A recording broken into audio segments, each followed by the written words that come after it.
अगर आप डॉक्टर बनने का सपना देख रहे हैं और आपके पास पैसे की कमी है और आप सोच रहे हैं मुझे डॉक्टर बनना ही है लेकिन कैसे, तो सबसे पहले आपको आकांक्षा एंट्रेंस एग्जाम 2026 की तैयारी करनी होगी। और क्यों? क्योंकि इस एग्जाम में ही आपकी सफलता का रास्ता छुपा हुआ है। इस वीडियो में आपको मिलेगी पूर्ण और गुणवत्तापूर्ण तैयारी, स्टेप बाय स्टेप गाइडेंस जो आपको सिलेक्शन के लिए जरूरी है, और एक्चुअल 2025 का जो पेपर है उसके हाई एल्ड क्वेश्चंस और उनकी सही स्ट्रेटजीज। तो अगर आप चाहते हैं कि आपका सपना सच हो कि आप मेडिकल ग्रुप में टॉप रैंक लाएं तो इस वीडियो को पूरा जरूर देखें, क्योंकि यह आपके लिए स्पेशली डिजाइन किया गया है। यहां आपको मिलेगी कंप्लीट प्रिपरेशन गाइड जो आपकी सिलेक्शन और सक्सेस में मदद करेगी। तो चलिए शुरू करते हैं और देखते हैं 2025 के एक्चुअल पेपर के सबसे इंपॉर्टेंट क्वेश्चंस। तो आपके सामने यहाँ पे देखिए, ये जो आप देख रहे हैं यहाँ पे वो सेक्शंस हैं जिसमें कितने कितने क्वेश्चंस पूछे जाते हैं। फिलहाल बात करते हैं हम अपने टॉपिक पे। तो देखिए यहाँ पे है हमारा पहला क्वेश्चन, मानव में वृक्क डैश प्रणाली का अंश है। तो आप समझिए वृक्क को किडनी कहते हैं। In human beings are part of the system. तो आप सभी को पता होना चाहिए उत्सर्जन इसका सही आंसर होगा। क्यों? क्योंकि जो किडनी होती है वो एक्सर्शन का पार्ट होता है, राइट। यानी कि जो वेस्ट मटेरियल होता है, वेस्ट पदार्थ होता है बॉडी के अंदर का, उसको बाहर निकालने का काम करता है। आगे बढ़ते हैं, दूसरा क्वेश्चन है, जड़ों द्वारा जल का अवशोषण किसके प्रभाव से होता है?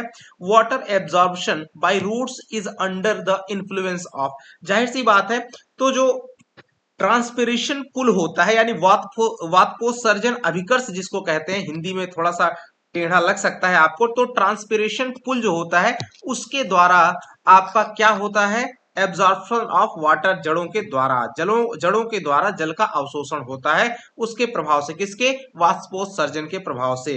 अब बात करते हैं, अगला क्वेश्चन है, पौधों में जाइलम जो है वो किसके लिए उत्तरदायी होता है? तो जो पौधों के अंदर जाइलम होता है वो transportation of water and minerals, यानी मिनरल्स और जो जल और जो खनिज पदार्थ होते हैं उनके ट्रांसपोर्टेशन के लिए ये उत्तरदायी होता है। तो यहाँ पे फिलहाल transportation of water option number A में लिखा हुआ है, तो ये आपका करेक्ट हो जाएगा, यानी ये वाला ए वाला ऑप्शन सही हो जाएगा।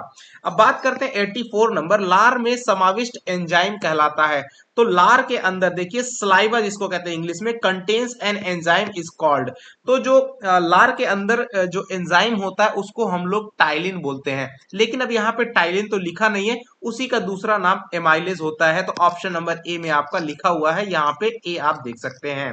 अब बात करते हैं 85 नंबर, पोषण की स्वपोषी विधि जिसको हम लोग ऑटोट्रॉफिक मोड बोलते हैं, autotrophic mode of nutrition requires. तो autotrophic mode of nutrition requires किस चीज की जरूरत पड़ती है? तो ऑटोट्रॉफिक मोड यानी कि स्वपोषी पोषण के लिए आपको कार्बन डाइऑक्साइड की भी जरूरत पड़ती है, क्लोरोफिल की भी जरूरत पड़ती है, और सनलाइट। अच्छा, ऑटोट्रॉफिक जो न्यूट्रिशन है वो किसमें आप देखने को पाते हैं? प्लांट में देखने को पाते हैं, राइट। तो इसका सही आंसर क्या हो जाएगा? All of these, option number D. आगे क्वेश्चन बढ़ते हैं, अगले क्वेश्चन पे, रक्तचाप यानी कि ब्लड प्रेशर जो होता है इज कंट्रोल्ड बाय। तो किसके द्वारा ब्लड प्रेशर जो है किसके द्वारा नियंत्रित होता है? तो इसका सही आंसर होगा एड्रिनल ग्लैंड के द्वारा आपका ब्लड प्रेशर नियंत्रित होता है। किसके द्वारा? एड्रिनल ग्लैंड के द्वारा, जिसे अधिवृक्क ग्रंथि कह सकते हैं, हिंदी में थोड़ा सा आप देख लीजिएगा। अगला क्वेश्चन है, पायरुवेट के भंजन से कार्बन डाइऑक्साइड, जल तथा ऊर्जा उत्पन्न होता है। तो ये कहां पे होता है? एक्चुअली इसमें देखिए, the breakdown of pyruvate to produce carbon dioxide, water and energy take place in. तो कहां पर ये प्रक्रिया होती है? पायरुवेट के विखंडन से जो कार्बन डाइऑक्साइड और जल ऊर्जा उत्पन्न होता है, तो ये प्रोसेस होता कहां पे? तो इसका सही आंसर क्या हो जाएगा? माइटोकॉन्ड्रिया में ये पूरा प्रोसेस होता है, यानी पायरुवेट का विखंडन जो है कहां होता है? माइटोकॉन्ड्रिया में। अगला क्वेश्चन है, पुरुष हार्मोन इसमें से कौन सा है? तो बहुत सारा है, यहाँ पे देख सकते हैं बहुत सारे ऑप्शन दिए हुए हैं। ऑप्शन नंबर डी में जो दिया हुआ टेस्टोस्टेरोन, ये आपका पुरुष हार्मोन है। एस्ट्रोजन आपका फीमेल हार्मोन होता है, और एड्रिनल तो आपने अभी देखा ही। आगे बात करते हैं 89, कृत्रिम वृक्क एक उपकरण है, यहाँ पे पढ़िए, an artificial kidney is a device to remove nitrogenous waste products from the blood through. तो जाहिर सी बात है डायलिसिस के थ्रू जो हमारा आर्टिफिशियल किडनी कह सकते हैं, जो डायलिसिस के थ्रू, तो डैश के द्वारा नाइट्रोजनी वर्ज निकाला जाता है। तो भाई डायलिसिस के थ्रू जो है हम वेस्ट मटेरियल्स को निकालते हैं, राइट। किसके द्वारा? कृत्रिम वृक्क जिसको हम लोग कहते हैं।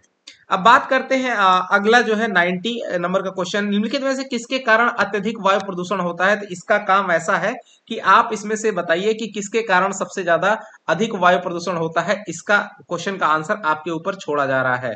चलिए बात करते हैं अगले सॉलिड क्वेश्चन की तरफ। वृक्क में प्रत्येक कोशिका गुच्छ, यहाँ पे पढ़िए, each capillary cluster in the kidney is associated with the cup shaped end of a colloid tube is called. तो भाई देखिए जो हमारा आ, तो जो किडनी का यहाँ पे देख सकते हैं, जो किडनी का जो नर्वस सिस्टम होता है उसको हम लोग बोलते हैं, उसको हिंदी में वृक्काणु या फिर नेफ्रॉन बोला जाता है, जो नसों का जाल होता है। अब उसी नसों की जाल में जो एक कह रहा है कि कप शेप्ड जो डिजाइन होती है end of a colloid tube, उसको हम क्या बोलते हैं। तो उसे हम लोग बोलते हैं बॉमेन सैम्पुट या फिर बॉमेन कैप्सूल, इंग्लिश में लिखा हुआ है, हिंदी में इसको क्या कहते हैं, बॉमेन संपुट, राइट। तो सही आंसर ऑप्शन सी हो जाएगा। याद रखना इन सब चीजों को, काफी इंपॉर्टेंट है ये क्वेश्चन, और बहुत सारे हद तक आपके क्वेश्चन ये जो है वो आपकी किताब से मिलते जुलते हैं, कई हद तक जो है मिल जाएंगे। तो आपको इसकी तैयारी के लिए आपकी किताब को, एनसीईआरटी वाली जो आपकी है, जो क्लास 10 में आप पढ़ते हैं जिस साइंस की बुक को, उसको पूरी तरह से घोल के पी जाने के लिए आपके लिए जरूरी है। स्तनधारी के वृक्क में मूत्र, देखिए स्तनधारी की बात कर रहा है यहाँ पे, इन मेमेलियन, यानी कि जो बच्चे पैदा करने वाले जीव होते हैं उनको स्तनधारी बोलते हैं। तो उनके वृक्क की बात कर रहा है। In mammalian kidney the formation of urine involve the following process in which sequence. तो भाई जो कह रहा है कि मेमेलियन जो होते हैं, स्तनधारी होते हैं, उनके वृक्क में जो मूत्र बनने की जो प्रक्रियाएं होती है, किस क्रम में, किस ऑर्डर में होती हैं, राइट। तो सबसे बड़ी बात है कि आपको इस ऑर्डर को ध्यान में रखना है। सबसे पहले आता है फिल्ट्रेशन, सबसे पहले फिल्ट्रेशन, फिल्ट्रेशन के बाद आता है री एब्जॉर्प्शन, उसके बाद सिक्रेशन होता है, और एंड देन एक्सर्शन। तो ये ऑर्डर होता है, फिल्ट्रेशन, रीऑब्जर्प्शन, और उसके बाद आपका सिक्रेशन एंड देन एक्सर्शन। तो आप यहां पे देख सकते हैं, सबसे पहले ऑप्शन में फिल्ट्रेशन, उसके बाद रीएब्जॉर्प्शन, उसके बाद फिर सिक्रेशन है, आगे चौथा नहीं लिखा है एक्सर्शन, डजंट मैटर। तो ऑप्शन नंबर ए आपका यहां पे सही हो जाएगा। कौन सा, ग्लोमिरल फिल्ट्रेशन, रीऑब्जर्प्शन और उसके बाद सिक्रेशन है, राइट। तो ये आप ऑर्डर को याद रखिएगा। अगला क्वेश्चन है, निम्न में से कौन एक पादप हार्मोन, तो पादप हार्मोन इनमें से कौन सा है, साइटोकाइनिन है, राइट। बाकी इन सब के बारे में तो आप जान ही रहे होंगे। आगे बात करते हैं, अगला क्वेश्चन है, मेंडल जो है वो किससे संबंधित है। तो मेंडल भाई यहाँ पे देखिए, rules for inheritance of traits, यानी विशेष गुण लक्षणों की वंशानुगत नियम से संबंधित है। ऑप्शन ए आपका करेक्ट होगा। दो तंत्रिकाओं के बीच के अंतराल को कहते हैं, ये आपका बोर्ड एग्जाम में भी क्वेश्चन कई बार पूछा जाता रहा है, इसको क्या बोलते हैं, साइनेप्स या सिनेप्स बोलते हैं। ऑप्शन नंबर बी में लिखा हुआ है। अगला क्वेश्चन है 96, निम्न में से रंध्रित तंत्र का चित्र दिया गया है।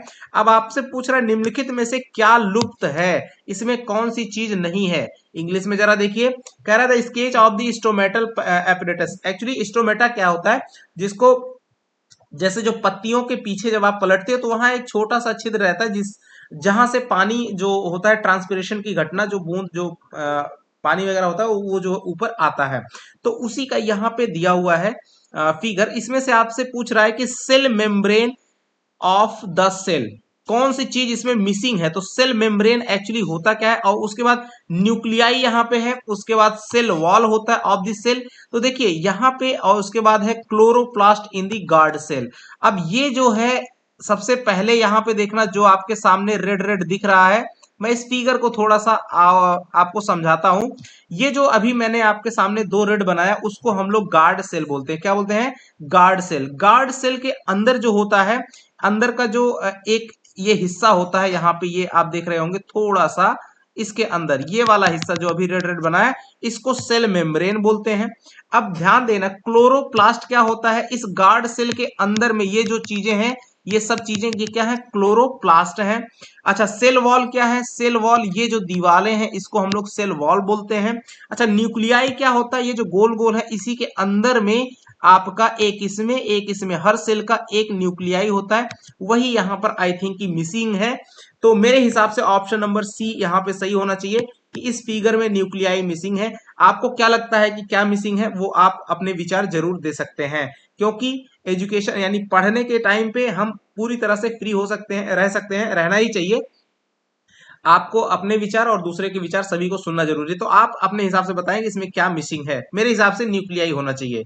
अब बात करते हैं 97, मस्तिष्क किस चीज के लिए उत्तरदायी होता है? तो भाई चिंतन, हृदय स्पंदन नियंत्रण और शरीर का संतुलन, इनमें से सभी। इस ये तो फिलहाल बहुत आसान क्वेश्चन है, सब जान सकते हो इसको। अगला है रिकेटस बीमारी का कारण क्या है? तो भाई विटामिन डी की कमी होती है। ए की कमी से रतौंधी, सी से स्कर्वी, प्रोटीनों का निम्न, ये तो नहीं है। अगला क्वेश्चन है 99, निम्न चित्र पौधे को किस प्रकार की अनुवर्ती गति? यहाँ पे ध्यान देना, following picture shows the which type of tropic movement of plant. तो ध्यान देना, बड़ा ही इंपॉर्टेंट है। जो प्लांट के अंदर ट्रॉपिक मूवमेंट होता है वो किस प्रकार का है? इस फिगर को जरा गौर से देखो। इसमें हो क्या रहा है कि जो जड़ें हैं वो नीचे की तरफ यानी डाउन साइड में जा रही हैं, जबकि जो प्लांट का ग्रोथ हो रहा है वो ऊपर की साइड में हो रहा है। तो अब यहाँ पे हम देखेंगे जो ट्रॉपिक मूवमेंट होता है, यहाँ पे चारों ऑप्शन दिया हुआ है। यहाँ पे देखिए कीमोट्रॉपिज्म, कीमोट्रॉपिज्म लिखा हुआ है। तो कीमो सेंस कहां से जा रहा है? केमिस्ट्री यानी रसायन से। ऐसी वृद्धि, पौधों की ऐसी वृद्धि जो किसी खास रसायन के कारण होती है उसे कीमोट्रोपिज्म बोलते हैं। उसके बाद जियोट्रोपिज्म, ऐसी पौधों की वो वृद्धि जिसमें जो ग्रेविटी के अधीन हो रही हो उसे हम लोग जियोट्रोपिज्म बोलते हैं। जियोट्रोपिज्म इसमें होता क्या है एक्चुअली, जो जड़ें होती हैं, जड़ें वो नीचे की तरफ वृद्धि करती हैं और जो प्लांट होता है वो ऊपर की तरफ वृद्धि करता है। फिलहाल यहाँ पे ऑप्शन नंबर सी आपका करेक्ट होगा। लेकिन ध्यान देना, फोटोट्रोपिज्म क्या चीज है? तो जो प्रकाश की दिशा में गति करे, यानी लाइट जिस तरफ से आ रही है उस दिशा में गति करते हैं पौधे, तो ये आपका फोटोट्रोपिज्म होता है। तो इस तरह से फोटोट्रोपिज्म हुआ। उसके बाद हाइड्रोट्रोपिज्म, इसमें क्या होता है? इसमें जैसे मान लीजिए कोई क्षेत्र है जहां पे पानी है और बगल में कोई पेड़ लगा हुआ है, तो ये पेड़ की जो जड़ें हैं वो पानी की साइड में बढ़ने लगती हैं, तो इसको हम लोग हाइड्रोट्रोपिज्म। तो हाइड्रो से समझिए पानी, फोटो से प्रकाश यानी लाइट की साइड में, जियो से हो गया अर्थ यानी कि आपका ग्रेविटी, और कीमो से हो गया केमिकल या फिर रसायन के कारण। अब बात करते हैं, अगला क्वेश्चन काफी इंपॉर्टेंट है। एक विद्यार्थी 25 ml बर्फीले जल वाले बीकर में, ध्यान देना, बर्फीले जल वाले बीकर की बात कर रहा है, में 5 ग्राम रेजिन, रेजिन जानते हो क्या होता है? रेजिन भिगोता है। रेजिन को हम लोग बोलते हैं किशमिश। तो जो रेजिन है तथा 25 ml सामान्य तापक्रम वाले नल का जल, यानी कि नॉर्मल जो रूम टेम्परेचर वाला जो नल का पानी है वाले बीकर में, बीकर बी में 5 ग्राम रेजिन भिगोता है। ध्यान देना, 5 ग्राम भिगो रहा है दोनों में। यहां पे ध्यान देना, इस तरह से इसके पास दो बीकर हैं, बीकर ए है, बीकर बी है। समझ में आ रहा है? अब यहाँ पे इसमें जो है ठंडा पानी है। कैसा पानी है? बर्फ वाला पानी है। और इसमें सामान्य यानी कि नल वाला पानी है। अब है क्या, इसका तापमान कम है, इसका टेम्परेचर जो है, इसका टेम्परेचर क्या है? कम है। इसका टेम्परेचर क्या है? ए वाले की अपेक्षा बी का टेम्परेचर ज्यादा है। अच्छा, दोनों में रेजिन डाला गया, दोनों में रेजिन डाला गया। अब यहाँ पे क्या होगा, रेजिन पानी में डालने के बाद, यानी कि जो आपकी किशमिश है वो पानी में डालने के बाद क्या होगी? फूल जाएगी। और इस प्रोसेस को ही हम लोग ऑस्मोसिस बोलते हैं। क्या बोलते हैं? ऑस्मोसिस। यानी ऑस्मोसिस वो प्रक्रम होता है जहां पर जो पानी है वो पानी का सोर्स होता है वो ज्यादा से जो है कम साइड वाले, जिसके पास कम पानी है उसकी तरफ वो जो उसका फ्लो होता है, इस प्रोसेस को हम लोग ऑस्मोसिस बोलते हैं। ठीक है, तो यहाँ पर वही है, जैसे किशमिश जो है वो आपका जो बीकर में पानी भरा है उस पानी को सोखता है।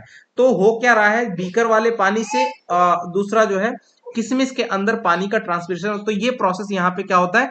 ऑस्मोसिस कहलाता है। फिलहाल यहाँ बात कर रहा है कि 1 घंटे के बाद विद्यार्थी क्या पाएगा? तो ध्यान देना, जिसका टेम्परेचर ज्यादा होगा, यानी जो सामान्य तापक्रम वाला है, उसमें रेजिन ज्यादा फूल जाएगा, यानी उसमें जो ऑस्मोसिस की प्रोसेस है वो ज्यादा जल्दी होगा और ज्यादा होगा। अच्छा, टेम्परेचर कम रहेगा तो वो उसमें ऑस्मोसिस कम होगा। ठीक है, तो हुआ क्या, जो हमारा बीकर बी है, बीकर बी में ऑस्मोसिस ज्यादा हुआ, यानी कि उसका जो अवशोषण है, पानी का अवशोषण बीकर बी में रेजिन ने ज्यादा किया, जबकि ए में कम किया। तो अब आप आंसर अपने आप से चुन सकते हो कि इसमें कौन सा आंसर सही होगा। तो देखिए, बीकर ए में रेजिन द्वारा जल अवशोषण बी से अधिक है, नहीं भाई। बीकर बी में रेजिन द्वारा जल अवशोषण बीकर ए से अधिक है, बिल्कुल। जल का अवशोषण किसमें ज्यादा हुआ? तो बीकर बी में ज्यादा हुआ। क्यों? क्योंकि टेम्परेचर इसका ए वाले की अपेक्षा ज्यादा था, और ज्यादा टेम्परेचर होगा तो ऑस्मोसिस का प्रोसेस ज्यादा होगा, और ऑस्मोसिस प्रोसेस ज्यादा मतलब कि ज्यादा पानी उसने अवशोषित किया। अब बात करते हैं अगले क्वेश्चन पे दोस्तों। यहां पे देखिए 101 नंबर, निम्न में से कौन अनेक हार्मोन के विमोचन में महत्वपूर्ण भूमिका निभाती है? तो हाइपोथैलेमस है, अग्न्याशय, यहाँ पे देखिए हाइपोथैलेमस, पैनक्रियास, पेनियल बॉडी और ओवरी। तो जो हाइपोथैलेमस है, इसका नाम ही है हाइपो, हाइपो मतलब आते ही अधिक होता है, तो हाइपोथैलेमस जो ग्लैंड होती है ये आपका एक साथ में कई सारे हार्मोन रिलीज करती है, राइट। तो इसका सही आंसर ऑप्शन नंबर ए हो जाएगा। अगला क्वेश्चन है कोशिका चक्र, ध्यान देना, इंग्लिश में कहते हैं इसको पढ़िए, DNA synthesis during cell cycle, याद रखना इसको, cell cycle, during cell cycle के दौरान टेक प्लेस इन। तो कोशिका चक्र के दौरान डीएनए संश्लेषण किसमें होता है, ये क्वेश्चन पूछ रहा है। तो अब पहले हम यहाँ पे थोड़ा सा समझ जाते हैं कि जो सेल साइकिल होता है, सेल साइकिल का जो इंटरफेज होता है, सेल साइकिल का इंटरफेज, सेल साइकिल का इंटरफेस तीन तरह से होता है, तीन फेजेस में होता है। एक तो आपका G1 फेज कहलाता है, और एक S फेज कहलाता है, और एक आपका G2 फेज कहलाता है, राइट। तो इन फेज को समझना है, G1 फेज में क्या होता है, S फेज में क्या होता है, और G2 फेज में क्या होता है। तो G1 फेज में सबसे पहले क्या होगा, जो सेल होता है उसका आकार बढ़ता है। एक्चुअली अब पहले ये समझ जाइए कि सेल साइकिल होता क्या है। सेल साइकिल का मतलब ये है कि कोई एक जो सेल है वो जो है धीरे धीरे क्या करता है, अपनी साइज बड़ी करने लगता है, उसका साइज जो है बढ़ने लगता है, इसे ही हम लोग सेल साइकिल कहते हैं। अच्छा, जब उसमें ऐसा होता है तो G1 फेज में क्या होता है, इसका आकार बढ़ता है, किसका, कोशिका का आकार। अच्छा, ये जो बढ़ता है अपने डीएनए के अकॉर्डिंग बढ़ता है, किसके अकॉर्डिंग, डीएनए के सेम कॉपी करके वो बड़ा होता है। तो पहले G1 फेज में होता है कि कोशिका का जो आकार है वो बड़ा होगा, यानी आकार यानी शेप, ठीक है। अच्छा, एस फेज में क्या होता है, एस फेज में हमारा यही जो एस फेज है, इसी में एस मतलब सिंथेसिस हुआ, तो इसी में आपका डीएनए का सिंथेसिस होता है, ठीक है। और जो G2 फेज है, इसमें आपका कोशिका फिर डिवाइड हो जाती है, ठीक है। तो सेल साइकिल में होता क्या है, कोशिका बढ़ने लगती है और अपने ही मतलब एक डीएनए की कॉपी करके बड़ी होने लगती है, और फिर जो है बाद में क्या करती है, दो अलग अलग वही सेल जो है दो अलग अलग नई सेल में डिवाइड हो जाती है, इसे हम लोग सेल साइकिल कहते हैं।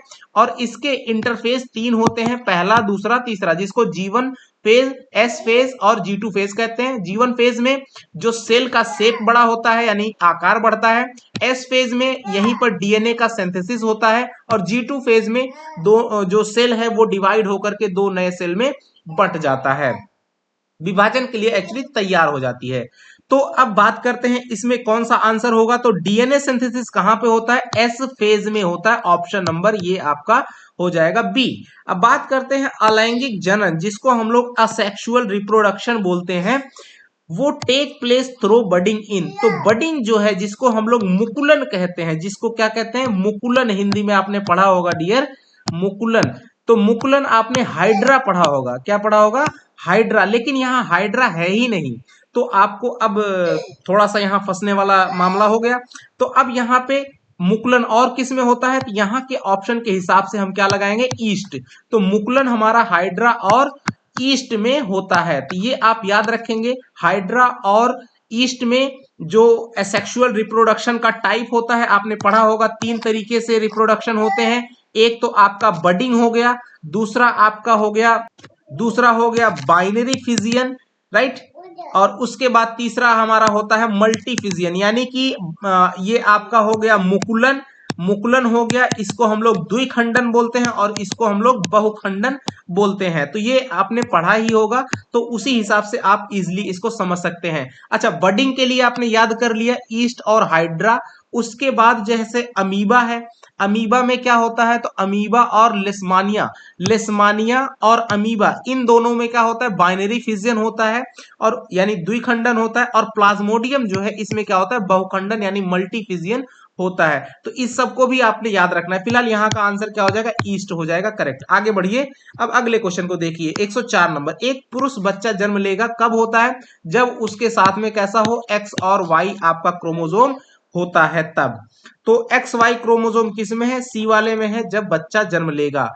कैसा बच्चा, पुरुष यानी मेल होना चाहिए, और एक्स एक्स होगा तो आपका वो फीमेल यानी कि फीमेल बच्चा जन्म लेगा, राइट। तो आई होप कि आपको चीजें समझ में आ रही होंगी डियर। अब बढ़ते हैं अगले क्वेश्चन पर। अगला क्वेश्चन है हमारा 105 नंबर वाला। निम्न में से कौन मानव महिला में प्रजनन प्रणाली का एक हिस्सा नहीं है, ध्यान देना, नहीं पूछ रहा है। Which of the following is not a part of the female reproductive system. तो भाई जाहिर सी बात है, फीमेल रिप्रोडक्टिव सिस्टम की बात आती है तो ओवरी उसमें होता है, यूटेरस होता है, उसके बाद आपका फैलोपियन ट्यूब होता है, उसके बाद आपका वजाइना होता है। तो ये सब उसके भाग होते हैं। इसमें से कौन सा नहीं है, जो वास्ट डिफरेंस है ये आपका नहीं होता है। ये कहां पाया जाता है, ये एक्चुअली मेल के अंदर पाया जाता है। तो मेल में जो टेस्टीज होती हैं, टेस्टीज से जो स्पर्म होता है उसको इंजेक्ट करने के लिए ये जो रास्ता होता है उसे हम लोग वेस्ट डिफरेंस बोलते हैं, राइट। तो ये आपका मेल में होता है, बाकी सारे के सारे जो है फीमेल वाले हैं। तो कौन सा नहीं पूछ रहा है, तो ऑप्शन नंबर सी आपका करेक्ट हो जाएगा। अगला क्वेश्चन है, कोशिका का गुणसूत्री विभाजन है, तो कोशिका का which is a chromosomal division of cell, तो इसको मियोसिस बोलते हैं।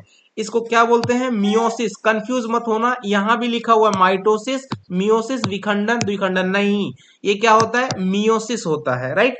अब बात करते हैं आगे अगले क्वेश्चन। एंथर में क्या होता है भाई, तो एंथर कंटेन क्या करता है, आपका पोलन ग्रेन्स कंटेन रखता है, यानी इसके अंदर क्या होता है, रंध्र पाए जाते हैं, पोलन ग्रेन्स, जिसको रंध्र बोलते हैं। अगला क्वेश्चन है दोस्तों, यहाँ पे देखिए 108 नंबर, कौन पादप हार्मोन वृद्धि का संदमन, भाई कंफ्यूजन है, which plant harmonic inhibits growth, right. तो कौन सा प्लांट हार्मोन है जो उसकी वृद्धि में सहायक होता है, ठीक है। तो इसमें से कौन सा प्लांट हार्मोन है जो पौधे की वृद्धि में हेल्प करता है, तो इसका देखिए यहाँ पे ऑक्सिन है, साइटोकाइनिन है, गिब्रेलिन है, और एस्बेसिस एसिड है। तो इसका सही आंसर हो जाता है एब्सिसिक एसिड, राइट। यानी एब्सिसिक एसिड जो है आपका, इसको ए बी और ए बी ए, कई बार ए बी ए यानी शॉर्ट रूप में ऐसे भी लिखा जाता है, तो याद रखना, ठीक है। अब बात करते हैं अगला, ग्रेगर जोहान मेंडल। यहां पे देखिए Gregor Johann Mendel studies science and mathematics at, तो university of Vienna, university of Vienna में जो ग्रेगर जॉन मेंडल हैं उन्होंने साइंस और मैथमेटिक्स की पढ़ाई की थी। अगला क्वेश्चन है, विषाणु यानी कि जो वायरस होता है वो क्या होता है, कोशिकीय, अकोशिकीय, बहुकोशिकीय, एक कोशिकीय। यानी कोशिकीय जिसमें सेल होता है, बहुकोशिकीय जिसमें बहुत सारे सेल होते हैं, एक कोशिकीय यानी जिसमें एक सेल होता है, अकोशिकीय जिसमें सेल होता ही नहीं है। तो भाई विषाणु यानी वायरस में कोई सेल होता नहीं है, इसीलिए इसे अकोशिकीय यानी कि असेलुलर बोला जाता है। अगला क्वेश्चन है, समवृत्ति अंगों, इसको यहां पे पढ़िएगा, क्या लिखा हुआ है, एग्जाम्पल ऑफ एनोलॉगस, याद रखना, एनोलॉगस ऑर्गन। तो एनोलॉगस ऑर्गन होता क्या है, ऐसे ऑर्गन जिनकी बनावट, ध्यान देना, जिनकी बनावट क्या हो, डिफरेंट हो, बनावट क्या हो, अलग अलग हो, जबकि काम कैसा होना चाहिए, काम आपका सेम हो, ठीक है। तो ऐसा ऐसा आपका अंग क्या कहलाएगा, एनोलॉगस यानी कि समवृत्त अंग। तो देखिए चमगादड़ का पंख जो होता है और पक्षी का पंख, दोनों की बनावट अलग होती है। पक्षी का पंख आपने देखा होगा, जबकि चमगादड़ का पंख जो है वो स्किन लिए हुए रहता है, जबकि पक्षी का जो पंख होता है वो आपका जो हॉलो होता है, वो हल्का होता है, ठीक है। तो आपने देखा होगा दोनों में अंतर होता है, चमगादड़ के पंखों में क्या होता है, हड्डी रहती है और साथ ही साथ में स्किन्स रहती हैं, चमड़े रहते हैं, और जबकि पक्षी का पंख क्या होता है, हल्का होता है, अलग डिजाइन में। हाँ देखने में एक जैसा की बात नहीं है। और जबकि काम क्या करते हैं, दोनों के दोनों उड़ने का काम करते हैं। तो ऑप्शन नंबर ए आपका सही हो जाएगा। तो यहाँ चमगादड़ का पंख और पक्षी का पंख ये दोनों समृद्ध अंग यानी कि आपका यहाँ पे एनोलॉगस ऑर्गन का एग्जाम्पल है। अच्छा ठीक, इसका होमोलॉगस अगर कह देता तो होमोलॉगस में बनावट सेम हो जाती और काम जो है वो डिफरेंट हो जाता, तो वो आपका होमोलॉगस हो जाता, ठीक है। अब अगला क्वेश्चन है बांस, जिसको हम लोग बैम्बू कहते हैं, वो क्या है? तो ये एक जायंट ट्रॉपिकल ग्रास होती है, ठीक है। बांस जिसको देहाती में बोलते हैं, वो आप देखते होगे वो पेड़ की कैटेगरी में नहीं आता, वो एक घास होता है। कैसी घास है? ट्रॉपिकल ग्रास है, राइट। अब बात करते हैं अगला क्वेश्चन, समजात अंगों का उदाहरण, जिसको हम लोग इंग्लिश में अभी मैंने बताया था होमोलॉगस ऑर्गन। होमोलॉगस ऑर्गन का मतलब जो डिजाइन में यहाँ पे देखो, मैंने यहाँ क्या बताया था, बनावट कैसी होनी चाहिए? सेम होनी चाहिए, एक जैसी होनी चाहिए, दिखनी चाहिए, जबकि काम जो है दोनों का डिफरेंट डिफरेंट होता है। तो अब यहाँ पे जैसे हम देखेंगे हमारे हाथ और कुत्ते के अग्रपाद, तो हमारे हाथ पकड़ने का काम करते हैं, जबकि कुत्ते का अग्रपाद, ये एक्चुअली दोनों की बनावट एक जैसी है, लेकिन काम में अलग अलग है। कुत्ता उससे चलता है, जबकि हम उससे पकड़ते हैं, ठीक है। तो ऑप्शन नंबर ए आपका सही हो जाएगा। अगला क्वेश्चन है ऊर्जा का सबसे सुरक्षित स्रोत, तो आप सबको पता ही है ना, वाष्पोत्सर्जन यानी ट्रांसपिरेशन। अभी आपको बताया गया था स्टोमेटा वाली कहानी। कौन सा सबसे महत्वपूर्ण कारक है? तो यहाँ पे फैक्टर की बात कर रहा है, कौन सा इंपॉर्टेंट फैक्टर है जो ट्रांसपिरेशन में मदद करता है? तो जो ह्यूमिडिटी होती है, जिसको नमी कहते हैं, ह्यूमिडिटी आपका ये रिस्पॉन्सिबल होता है किसके लिए? ट्रांसपिरेशन के लिए। अगला क्वेश्चन है 116, निम्नलिखित में से कौन एक पादप हार्मोन नहीं है? ध्यान देना, इसमें पादप हार्मोन नहीं पूछ रहा है। तो अभी ऊपर में बहुत सारे पादप हार्मोन थे, तो देखिए इंसुलिन इसमें जो है वो आपका मानव में पाया जाने वाला हार्मोन है, या फिर जंतु हार्मोन कह सकते हो। बाकी सारे के सारे एबीसी अभी आपने पढ़ा ही था, A B A B C नहीं था, ए बी ए, गेब्रिल गेब्रिलिन, ऑक्सिन और एप्सिस एसिड, ये तीन के तीनों आपके पादप हार्मोन है, याद रखना। इंसुलिन इसमें क्या है? ये जंतु हार्मोन जो कि हम लोगों के अंदर पाया जाता है। अगला क्वेश्चन क्या है 117 में, कोशिका भित्ति का खनिज अवयव यानी कि the mineral constituent of cell wall, cell wall के अंदर कौन सा खनिज जो है अवयव पाया जाता है? तो वो आपका कैल्शियम पाया जाता है, याद रखना। किसके अंदर? कोशिका भित्ति यानी कि सेल वॉल के अंदर। अगला क्वेश्चन है मनुष्य में अल्जाइमर रोग, अल्जाइमर आपने देखा है, एक मूवी आई थी अभी हाल फिलहाल में, उसमें इस बीमारी को दर्शाया गया था। याद है किसी को उस मूवी का नाम? अगर याद होगा तो मुझे जो है भेजिएगा, थोड़ा सा सॉरी कमेंट में बोलिएगा जरूर, है ना। देखते हैं कि आपका प्रेजेंस ऑफ माइंड कितना काम करता है। वो मैं थोड़ा सा अगर आप चाहो तो हिंट देता हूँ, वो उसमें जो जो लड़की जो है वो, उसको अल्जाइमर बीमारी हो जाती है, तो वो खो जाती है ना। फिर उसको गाना गा करके वो उसको हीरो जो है उसको ढूंढता है, फिर वो फाइनली उसी के दिए हुए गाने को गा करके करता है, तो वो मिलती है। फिलहाल हमें उससे नहीं मतलब है, यहाँ पे बात कर रहे हैं अल्जाइमर डिजीज, जो एक किसके अपभ्रंशन यानी कि disease in human beings is characterized by the degeneration, right, degeneration of, तो किसके डीजेनरेशन यानी किसमें बिगाड़ होने के कारण ये जो अल्जाइमर डिजीज है वो होती है? तो जाहिर सी बात है, जो नर्व सेल होती हैं, नर्व सेल में गड़बड़ी हो जाने के कारण, और चूंकि नर्व सेल्स जो हैं वो ब्रेन के अंदर होती है, इसलिए हम उसे ब्रेन सेल भी कह सकते हैं। तो इसमें हम कहीं ना कहीं दो ऑप्शन पे जाना चाह रहे हैं, एक तो नर्व सेल भी इसके हिसाब से होना चाहिए, एक ब्रेन सेल, दोनों ही होना चाहिए मुझे लगता है, ठीक है। तो फिलहाल के लिए नर्व सेल ज्यादा क्लोज लग रहा है, इसलिए हम लोग इसी पे जाते हैं, ऑप्शन नंबर बी पे करेक्ट आप मार के आएंगे। फिलहाल अगर इसे सही हम करना चाहें तो इसे लिख सकते थे नर्व सेल इन ब्रेन, ऐसा करके लिखते तो मच बेटर रहता। फिलहाल एनएडीपी क्या है? तो एनएडीपी जो है आपका को एंजाइम है, यानी को एंजाइम का मतलब वो एंजाइम नहीं होता, जो एंजाइम नहीं होता वो एंजाइम को एंजाइम कहलाता है।